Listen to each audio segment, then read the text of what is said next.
नमस्ते, जय हिंद। मैं हूं ऋषि सिंह और आप देख रहे हैं भारत तक। आज हम बात करेंगे एक ऐसे देश की जो इस वक्त जंग के कगार पर खड़ा है, जिसके ना तो अमेरिका से संबंध अच्छे हैं और ना ही उसके पड़ोसी देश इजराइल से। ये देश जरूर कुछ ऐसे संगठन का समर्थन करता है जिनके कारण आज खाड़ी देशों में तनाव अपने चरम पर पहुंच चुका है। हम बात कर रहे हैं ईरान की। ईरान की बात इसलिए क्योंकि ईरान ने एक ऐसा फैसला लिया है जिसका सीधा कनेक्शन भारत से है।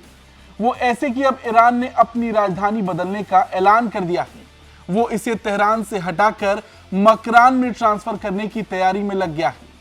अब इसका भारत से सीधा कनेक्शन कैसे है, ये जानने से पहले एक बार आप ये मैप देखिए। दोनों देशों के बीच लगभग 2500 किलोमीटर की दूरी है। पहले भारत को ईरान तक पहुंचने के लिए पाकिस्तान से होकर जाना पड़ता था, लेकिन चाबहार पोर्ट के बनने से अब भारत पाकिस्तान को बाईपास कर ईरान पहुंच सकता है। मगर अब ईरान जहां अपनी नई राजधानी बनाने जा रहा है, वो कहां है, एक बार ये भी देखिए। अब भारत से मकरान का ये रूट देखिए, बिल्कुल सीधा। मकरान अगर ईरान की राजधानी बनती है तो भारत की पहुंच सीधी वहां तक हो जाएगी, क्योंकि मकरान ईरान के दक्षिणी तट पर स्थित है। इससे फायदा ये होगा कि इंडियन बिजनेस को मिडिल ईस्टर्न और सेंट्रल एशियन मार्केट तक सीधी पहुंच मिलेगी। इससे नए व्यापार मार्ग भी खुलेंगे। Makran Bharat Iran Turkey corridor के लिए महत्वपूर्ण है, एक संभावित गेम चेंजर जो भारत को सीधे यूरोप से जोड़ता है और आईएमईसी कॉरिडोर और बीआरआई का विकल्प है। इससे पारंपरिक समुद्री मार्गों पर कम निर्भरता होगी। तो ये तो रणनीतिक स्थान और नए ट्रेड रूट्स की बात हो गई। अब इंडस्ट्रियल ग्रोथ और एनर्जी एडवांटेज को अगर देखा जाए तो मकरान के विकास का मतलब ईरान के साथ अधिक औद्योगिक और तकनीकी सहयोग बढ़ेगा। भारतीय तकनीकी और मैन्युफैक्चरिंग सेक्टर को निवेश में बड़े पैमाने पर लाभ होगा। कैस्पियन सी से मकरान तक पाइपलाइन से एनर्जी ट्रांजिट कॉस्ट कम होगा। भारत के लिए सस्ती और अधिक विश्वसनीय आपूर्ति सुनिश्चित होगी और आर्थिक विकास को गति देते हुए ऊर्जा सुरक्षा को बढ़ावा भी मिलेगा। अब सबसे जरूरी, भारत का रशिया कनेक्शन। यूरोप द्वारा कम रूसी ऊर्जा खरीदने के बाद मॉस्को एशिया पर ध्यान केंद्रित कर रहा है। ईरान का मकरान क्षेत्र रूस और भारत के बीच एनर्जी डील में बड़ा बदलाव लाएगा और ये नॉर्थ साउथ कॉरिडोर के लिए महत्वपूर्ण है, जो रूसी और भारतीय अर्थव्यवस्थाओं को जोड़ता है।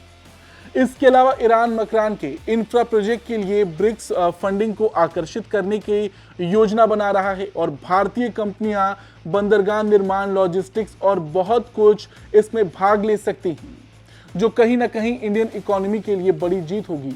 ये पूरे एशिया में बिजनेस, एनर्जी और रणनीतिक प्रभाव को बढ़ावा देने की भारत की महत्वाकांक्षाओं के अनुरूप है।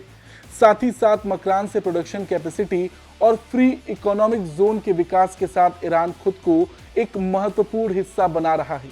ऐसे में अगर मकरान ईरान की नई राजधानी बनती है तो आप देख सकते हैं कि इंडिया को इससे क्या क्या फायदे होंगे। अब चलिए इस मैप को देखते हैं। चाबहार ईरान का एकमात्र समुद्री बंदरगाह है जो कि मकरान कोस्ट पर है। चाबहार की अहमियत इंडिया के लिए क्या है, ये बात हम सब जानते हैं। इस बंदरगाह को पाकिस्तान में चीन की मदद के लिए विकसित ग्वादर बंदरगाह के विकल्प के रूप में देखा जा रहा है। दोनों के बीच समुद्र के रास्ते में सिर्फ 100 किलोमीटर की दूरी है। बड़ी बात यह है कि इसे आगे चलकर आईएनएसटीसी से जोड़ा जा सकता है, जिससे ईरान के माध्यम से रूस के साथ भारत की कनेक्टिविटी बेहद आसान हो जाएगी। ईरान का चाबहार पोर्ट गुजरात के कांडला पोर्ट से लगभग 1000 और मुंबई से 1500 किलोमीटर दूर है। चाबहार पोर्ट में 2 टर्मिनल हैं, पहला शाहिद कलंतरी और दूसरा शाहिद बहिश्ती। भारत शाहिद बहिश्ती का काम संभालता है।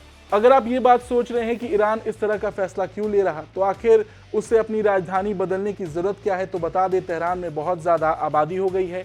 इसके अलावा तेहरान में बिजली की कमी के साथ पानी की भी कमी है। ऐसे में ईरानी अधिकारियों को लगता है कि तेहरान को का बोझ थोड़ा कम करना चाहिए। रही बात मकरान की, तो उसके राजधानी बनने से ईरान को भी काफी लाभ मिलेगा और क्योंकि ईरान पहले से कई देशों के रडार पर है, ऐसे में उसके लिए और भी जरूरी है कि खुद को भारत जैसे शक्तिशाली देश से जोड़ा जाए। और देखा भी जाए तो ईरान के लिए भारत के साथ जुड़ना किसी जैकपॉट से कम नहीं होगा। धन्यवाद।